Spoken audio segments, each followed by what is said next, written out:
What's up, everyone? Welcome to Power Play with CJ. Tough loss from the Rangers tonight. You know, Devils regaining home ice. Not that really home ice is that big of a factor in this series. Both teams are 8 miles away, and New York Rangers fans tend to travel. I've seen them in Boston. I've seen them in Tampa in great numbers. And to go 8 miles to Newark, I'm pretty sure your average Rangers fan can make that commute. And I'm gonna bet tickets are cheaper than they are at MSG.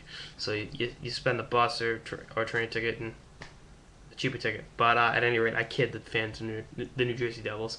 Um, it's just a good character win for the Devils. They Rangers had them 2-1. Chris Kreider's having himself a playoff. Reminds me, um, it's gonna sound weird, but as a Red Sox fan, Jacoby Ellsbury coming up in the playoffs in 2007 and providing a youthful spark atop the lineup. I think that's what Kreider's offered the Rangers. He's fearless in the playoffs, and I mean, believe me, a month and a half ago, I was in Tampa watching him win a national championship. Now to watch him in the Stanley Cup playoffs and get his fourth goal of the playoffs is amazing. But I digress. David Clarkson coming up huge with a tip there. He's amazing. Clarkson's had himself a great playoff run in terms of scoring. He had great years. He had 30 goals, and what do you have? 138 PIMs. Yeah, he's amazing. One of the preeminent power forwards in the game for sure. But you look at what this Devils team did. They didn't quit. Covey played the last minute 46 while up a goal. That would have been unheard of in Atlanta. You think about last year Coach Lemaire's working with him on his defensive aspects of the game, and what Pete DeBoer's done. His exercise from Florida. They couldn't get rid of him fast enough. He beats Florida. And now he's leading this Devils team. They won one. I really thought that this was a Rangers series to lose. And I'm not writing off the Rangers by any means, but this Devils team is scrappy, and I like them. Ryan Carter, another Florida Panther cast off, having himself his second goal of the playoffs. Your fourth line ties up the game late in the second period. That's sets the wheels in motion for a great third, and that's what the third period was. Clarkson getting the GWG, and it's gonna be a tough task. Obviously, all the BS about Tortorella.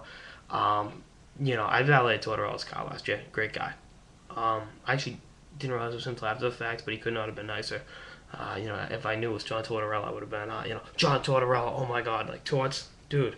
At Legal Seafoods in Boston, but he's a great guy. He's really charitable. We saw what he did with the young man afflicted with was cystic fibrosis on 24/7, and he's a great guy.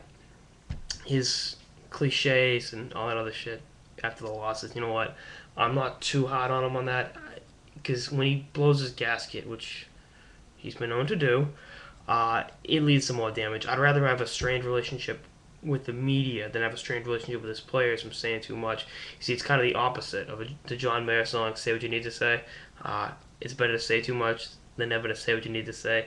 Well, in this case, it's better to kind of keep it in the room, as he said. So kind of punny right there. But Torts is a great coach and a great guy.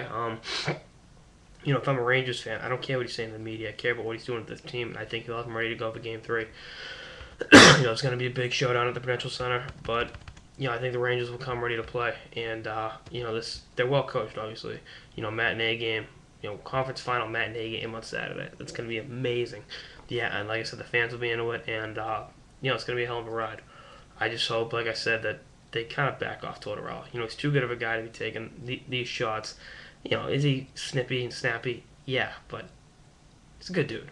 Leave him alone. But I think the Rangers got to rearrange them. Got to look in the mirror and say, all right, this is what we got to do to take a 2-1 lead going, in Newark. And the Devils are right what you'd want to be. You split. You're the lowest seed. You split on home ice. You split on the away ice. You regain home ice. And the Devils are in a great situation, and it's going to be a great series. And I think it's going to be a lot longer than people thought it was, including this guy. So shades of '94. I hope. I'd give anything for triple overtime Game 7, but that's the selfish hockey fan of me talking. But that's all I got in this episode of the Power Play with CJ on the Devils and Rangers series through 2 games. Stay tuned for more episodes throughout the playoffs and beyond. Later, guys.